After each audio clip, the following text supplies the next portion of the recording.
Il y a quelques semaines, à proximité de l'aéroport Charles de Gaulle, Laurent et ses coéquipiers sont spécialisés dans la lutte contre l'immigration illégale. Ils viennent d'être appelés par leurs collègues de la police aux frontières. 4 personnes ont été retrouvées sans passeport en zone internationale. Toutes déclarent avoir égaré leurs papiers et billets d'avion, un classique en matière d'immigration illégale. Ça, c'est les personnes qu'on va filocher aujourd'hui, à 3 femmes, 1 homme. Nous, le but, c'est savoir si effectivement il y a une structure d'aide à l'immigration illégale derrière ces gens. Est-ce qu'il y a des gens qui vont venir les prendre en charge, entrer en contact avec eux? Est-ce qu'ils seront logés quelque part? Et est-ce qu'ils vont bénéficier de structures pour les aider à passer dans d'autres pays ou à rester en France, quoi. Sans papier, les clandestins présumés apparemment d'origine vietnamienne ne peuvent pas être expulsés. En langage policier, on appelle ça l'abus de transit. Et depuis quelques mois, les cas se multiplient.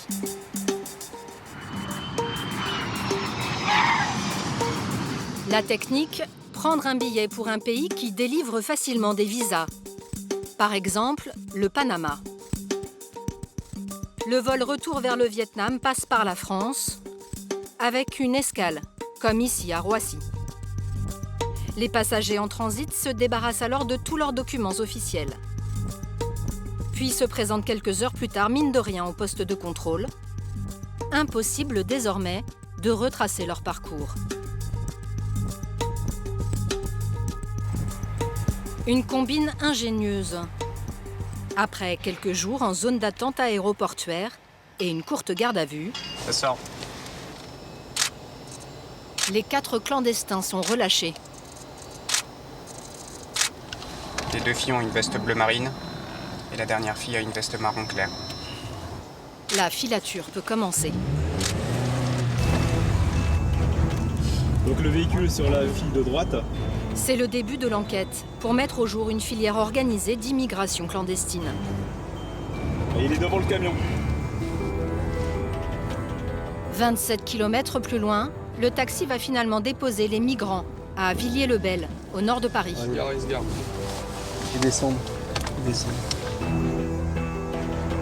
Avec pour seul bagage des sacs plastiques, les 4 clandestins se déplacent désormais à pied, sous la surveillance des policiers. Je les vois. Ils sont en attente.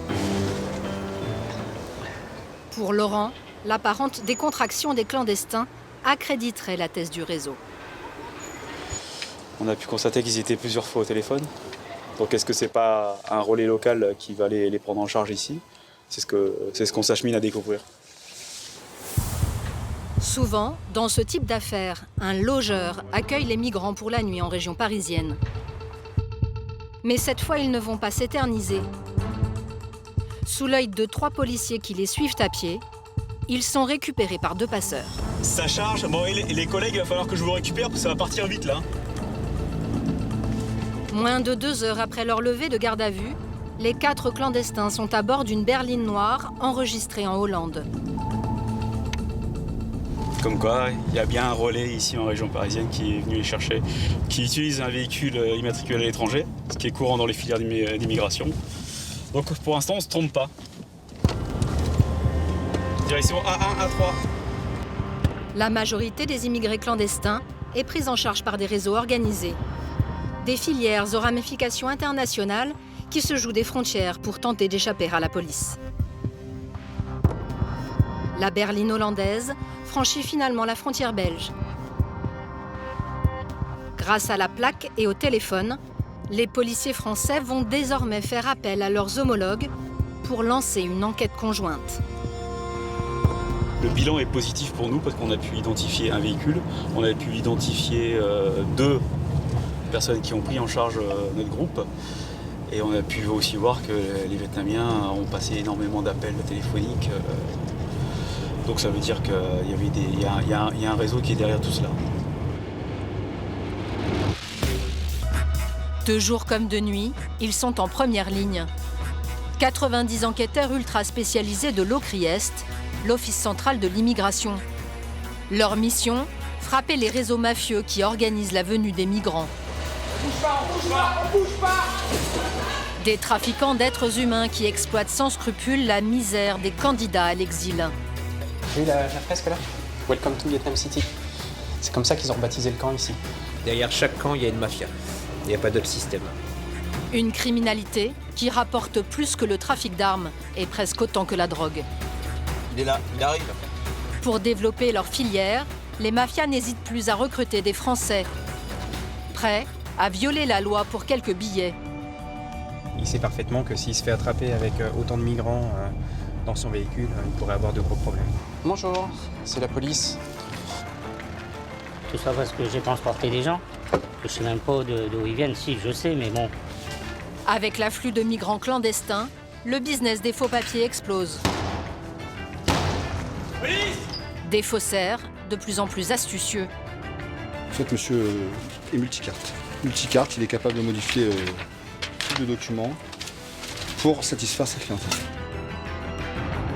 Carte vitale, permis de conduire, carte d'identité, diplôme ou titre de séjour, des faux documents qui offrent des couvertures indétectables aux clandestins. On m'a proposé son tarif. À la base, c'était 3 000 €. On a discuté jusqu'à 2 000. Interpellation, surveillance, filature, écoute. Les policiers traitent des dizaines d'affaires internationales. Bureau Afrique, Asie, Europe ou Moyen-Orient. Chaque enquête porte un nom de code aux accents de films d'espionnage. Billy the Kid, Merlin ou Prefector. Pour la première fois, les policiers nous ont dévoilé leurs méthodes et nous ont fait partager leur quotidien. Nous avons passé 6 mois à leur côté. On attend que l'autre équipe arrive par l'autre côté du camp. Et dès qu'ils sont en place, on intervient. Janvier dernier, début de notre immersion à Locriest. Kirin, 42 ans, travaille depuis 4 ans à l'office. Il est le chef adjoint du groupe Asie. C'est peut-être lui qu'ils ont vu cette nuit, parce qu'il est allé au camp à 3 h du matin. Aujourd'hui, avec sa collègue Cécile, ils font le point sur une affaire qui les occupe depuis 6 mois. Tu vois, alors déjà, il apparaît pas, hein, les appels, donc je présume que c'est celui-là, l'appel. Le démantèlement d'une filière d'immigration clandestine en provenance du Vietnam. Après, Les 2 policiers ont reconstitué l'organigramme d'un réseau tentaculaire qui passe par l'Allemagne, la Pologne, Paris et le nord de la France. On s'est surtout intéressé à l'activité de ces deux-là, qui font passer des dizaines de clients tous les mois. Donc c'est plus que de simples passeurs, ils ont un véritable rôle logistique complet. Ils vont également récupérer de l'argent auprès des financiers, ce sont des organisateurs à part entière. Le principal objectif du groupe, c'est ce chef réputé dans le milieu vietnamien, surnommé Loc. L'homme est très difficile à localiser. Il a un mode de fonctionnement un peu comme ce qu'on peut connaître dans les histoires de trafic de stupes. C'est-à-dire que c'est quelqu'un qui utilise une ligne téléphonique très rapidement, il change très très souvent. Du coup, la difficulté pour nous, elle est d'essayer de rebondir et de retrouver à chaque fois les nouvelles lignes téléphoniques qu'il utilise pour continuer à cerner son trafic et à voir où il peut se trouver. Les trafiquants de migrants comme Loc opèrent tous au même endroit, dans le nord. La région comptabilise à elle seule plus d'un tiers des filières de passeurs démantelées en 2016. Elles attirent des milliers de clandestins qui veulent à tout prix rejoindre l'Angleterre. Pour franchir la Manche, ils se cachent à bord des 5000 camions qui empruntent chaque jour l'Eurostar et les ferries à Calais. Avec l'intensité des contrôles et l'installation de grillages autour du port, les filières développent de nouvelles stratégies pour charger les migrants à bord des poids lourds. Sur l'A26, surnommée l'autoroute des Anglais, toutes les aires de repos sont aux mains des mafias. Le trafic des migrants est tellement rentable que les passeurs n'hésitent pas à s'installer à plus de 90 km de la côte, comme ici dans cette station-service, située à Angres, près de Lens. C'est là que nous retrouvons Kirin, sur la piste du fameux Loc. Sur les écoutes, il a découvert que l'homme prévoyait de filer à l'anglaise, en se mêlant au flot de clandestins qui, chaque soir, tentent leur chance à bord de l'un de ces camions. Dans cette station-service, Ils vont utiliser la cuisine comme base arrière. D'ici, Quirin et ses collègues espèrent le repérer et l'arrêter. Toute la nuit, 2 policiers vont scruter la trentaine de camions stationnés sur le parking. Pour compléter le dispositif, 800 mètres plus bas, Quirin commence la surveillance d'un pont, point de passage quotidien des clandestins. C'est sa 3e nuit consécutive. Voilà, on est une bonne heure en avance par rapport à leur heure de passage habituelle. Donc maintenant, on n'a plus qu'à attendre. Toujours s'accrocher, il ne faut jamais lâcher en fait. Ça finit toujours par payer.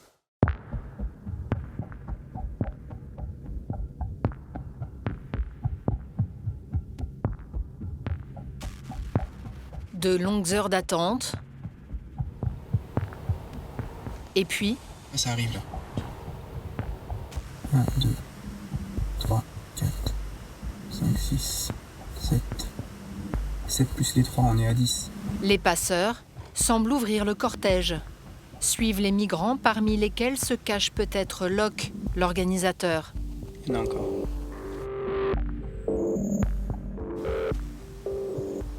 Pourquoi vous intervenez pas tout de suite? Si on intervient tout de suite, ça va être une envolée de moineaux, ils vont courir dans tous les sens et on ne saura pas qui courir en fait, on a que des silhouettes la nuit.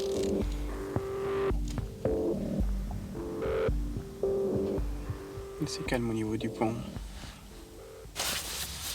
À partir du maintenant, ils peuvent mettre au moins une ou 2 heures pour travailler, hein, le temps d'aller cibler les camions. Désormais, les passeurs se chargent de repérer les poids lourds qui peuvent être forcés facilement.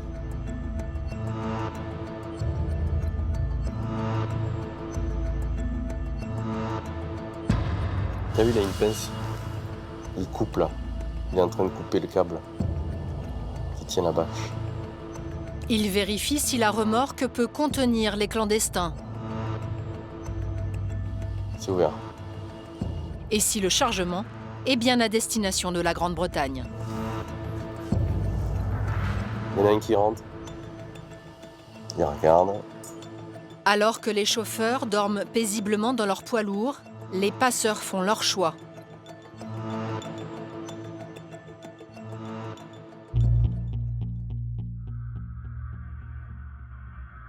Ah ouais, alors ça va charger, hein. C'est carrément les 30 qui arrivent vers nous.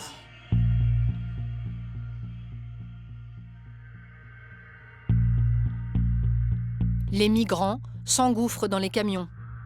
Pour eux, c'est l'ultime étape d'un long périple qui a commencé plusieurs mois auparavant au Vietnam.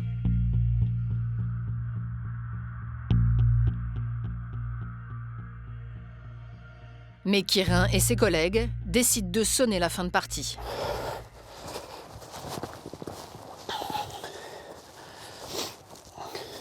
Tu vois, ils ont aménagé des passages dans le grillage.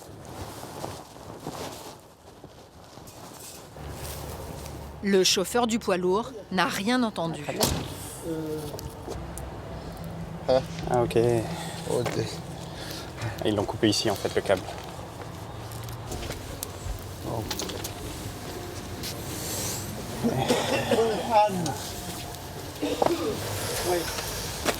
Non. Quirin cherche Locke. Il le traque depuis des mois. Tap, tap. Lui, trop jeune. Trop vieux. Fifi, c'est bon? Dans ce premier camion, 16 personnes. Uniquement des hommes âgés de 20 à 50 ans. C'est la fin du voyage pour eux. Mais aucune trace de Locke. Quirin ? Un second poids lourd a été forcé. Son chauffeur, Romain, un Français de 26 ans, assiste médusé à la fouille de son camion. Sylvie, on te les envoie.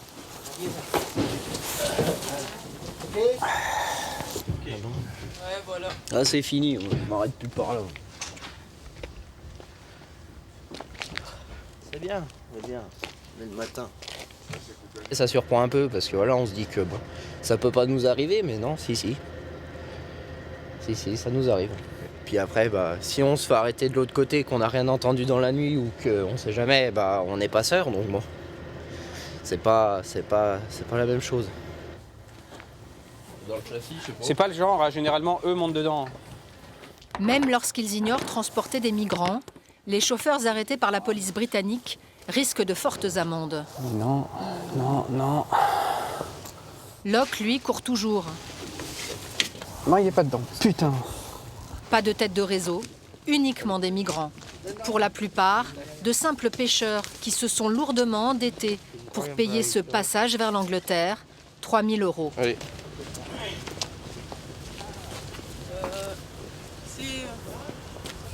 Au revoir. Allez. Les arrêts du bas ? Non. Parce que c'est des victimes. Nous, on s'occupe des passeurs, pas des victimes. On essaye d'arrêter justement ceux qui les font venir, qui prennent leur argent et qui les exploitent, etc. Beaucoup de ces clandestins retenteront bientôt leur chance dans ces camions. Mais ce soir-là, ils n'iront pas bien loin. Plus exactement, à 900 mètres de la station-service. Dans ce camp, où ils attendront leur tour, d'anciens ateliers situés en périphérie d'Angres, au milieu d'une petite forêt. À l'abri des regards, derrière ces murs épais, les bâtiments à l'origine mis à disposition par la mairie sont désormais squattés par les passeurs et tenus d'une main de fer par la mafia vietnamienne. Depuis des mois, Kirin et Cécile surveillent le camp, surnommé Vietnam City. Une cinquantaine de clandestins y vivraient en semi-captivité. Quand les migrants arrivent dans le camp, ils se font confisquer les téléphones portables.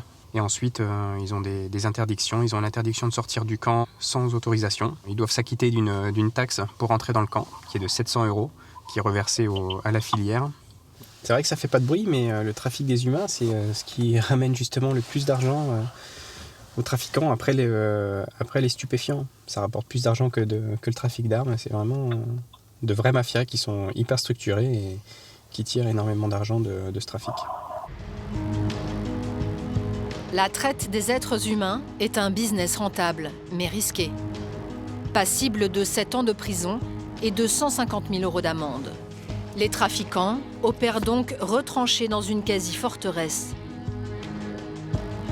Côté forêt, le camp est aussi surveillé 24 heures sur 24, par des guetteurs, comme pour un point de deal.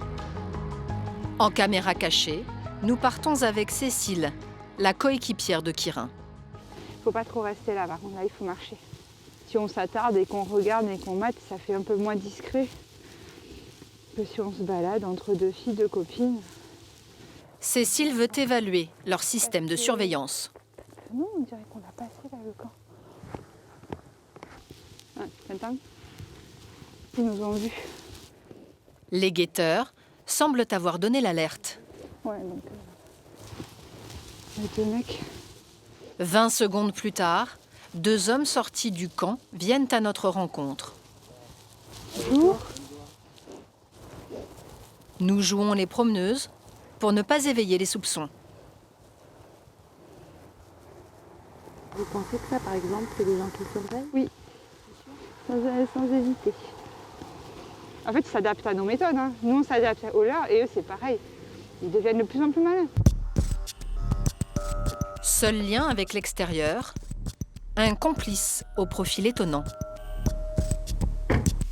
Un Français, un père de famille sans histoire. Un taxi qui multiplie les allers-retours. C'est une personne qui vit ici. Et puis je pense qu'il a dû créer des liens avec les organisateurs du camp parce qu'il a dû faire une course peut-être une fois par hasard ou 2 fois. Et puis du coup, il s'est dit pourquoi pas travailler pour eux. Les policiers ont mis le chauffeur de taxi français sur écoute.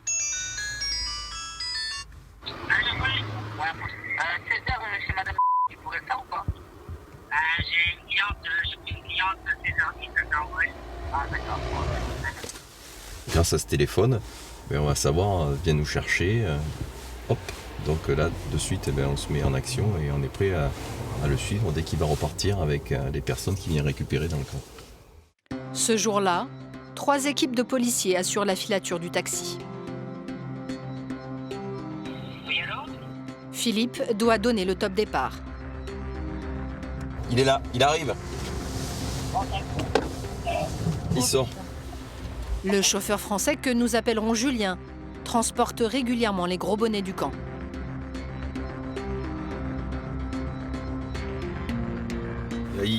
Il remonte vers toi. Donc c'est pour moi.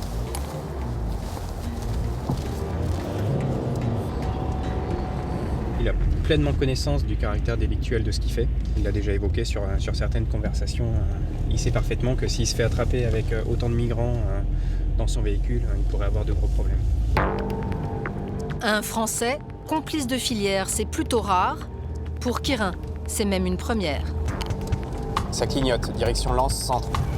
Le chauffeur apporterait son soutien logistique aux chefs de camp dans toutes leurs démarches.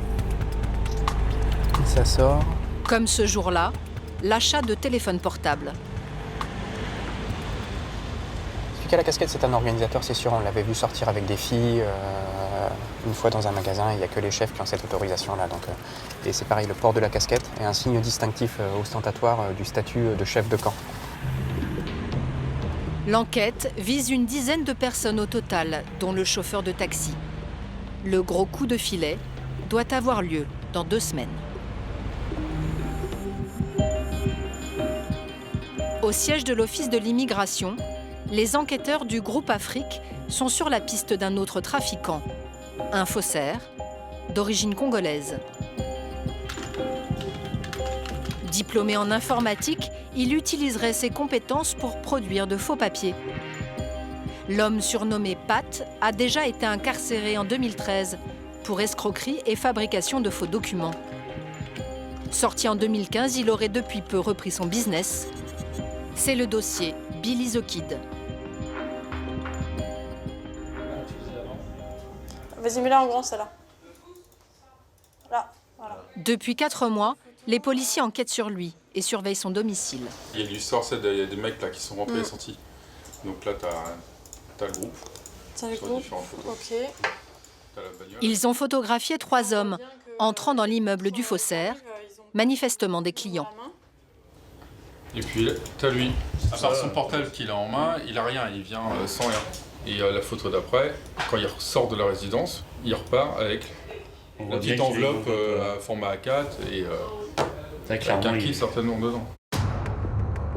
Les policiers soupçonnent le faussaire d'utiliser une nouvelle combine de plus en plus répandue.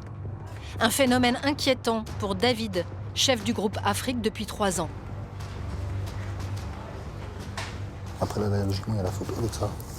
La technique permet d'obtenir de vrais papiers français, par exemple une carte d'identité, à partir d'un kit de faux documents très facile à se procurer. Un kit, c'est une demande, qui est un formulaire CERFA, qu'on récupère en mairie, qui est accessible également sur Internet. Vous avez une copie intégrale d'acte de naissance, pour justifier d'être né en France. Et un justificatif de domicile pour justifier que l'adresse que vous donnez, la mairie auprès de laquelle vous allez déposer, vous y habitez. Un formulaire en libre service, une facture EDF avec une fausse adresse et surtout un acte de naissance habilement imité. Cela peut suffire à passer entre les mailles du filet. Si l'anomalie n'est pas détectée, ce qui peut arriver, le titre est délivré. Donc en général, on commence par la carte d'identité. Et si la carte d'identité est délivrée, on demande immédiatement, avec le même principe, un passeport. La personne peut voyager librement dans l'État Schengen, aucun souci. On appelle ça l'obtention indue. Grâce aux écoutes, Sophie, directrice d'enquête, a pu établir que Pat utilise bien cette technique. Elle tente désormais de retrouver un maximum de bénéficiaires. Je vous fais écouter. Mon grand. Ouais, très bien. Je suis rentré hier soir. Ouais. J'étais bien parti, j'ai déposé et tout. Elle a plu aussi. Ouais. Je comprends clairement qu'il rentre d'un rendez-vous en mairie. Donc là, il n'y a plus trop de doute sur la commande et je peux faire donc ces recherches techniques sur cet individu pour savoir quels ont été ses déplacements en province récente. En clair, l'enquêtrice va retrouver l'endroit précis où le client a fait sa demande grâce à la géolocalisation de sa ligne téléphonique. Une petite mairie du sud-ouest, située à 600 km de chez lui. Cette fois, l'agent municipal a détecté les incohérences du dossier.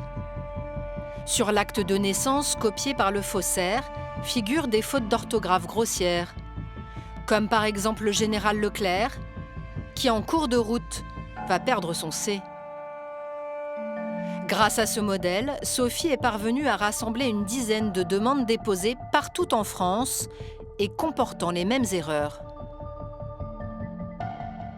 Plus on a de dossiers, plus on peut établir la densité de son travail et j'ai pu en tirer les conclusions au travers de tous les dossiers qui ont été rapprochés avec mon affaire que c'était vraiment sa spécialité.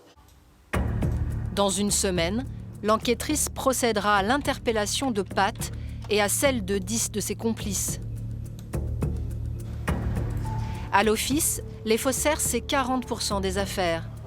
C'est aussi un des plus jolis coups de ces derniers mois, l'arrestation de Prefector. Il avait mis sa petite musique de fond pour la pub. Un escroc 2.0 qui officiait sur Internet et les réseaux sociaux. Du jamais vu pour Julien Gentil, patron de l'office. En fait, il montre comment il les fabrique. Sur cette vidéo, postée sur une plateforme, le faussaire fait l'article de ses produits. Les cartes d'identité Made in Prefector passeraient selon lui tous les contrôles.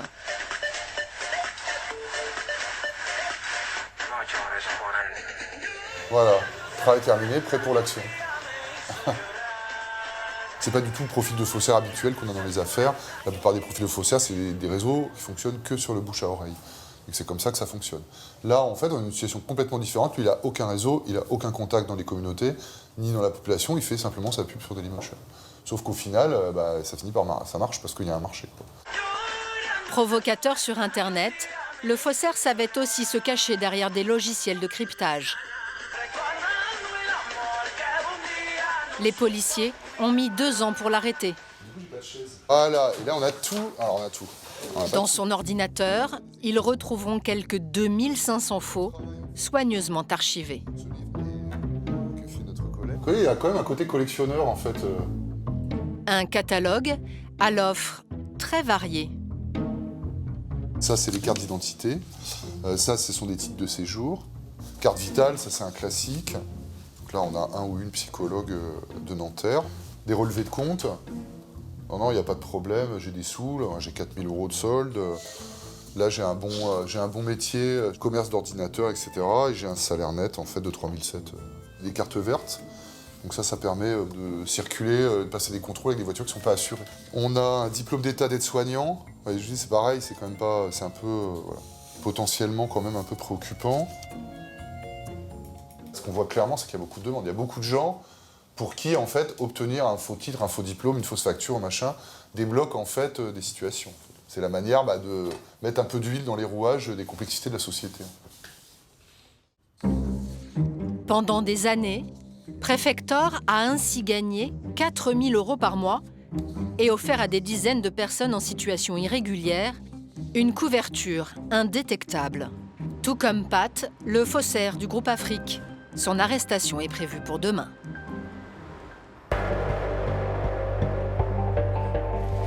Au petit matin... C'est bon, t'es prêt toi, Jean ? 40 policiers sont mobilisés pour le coup de filet.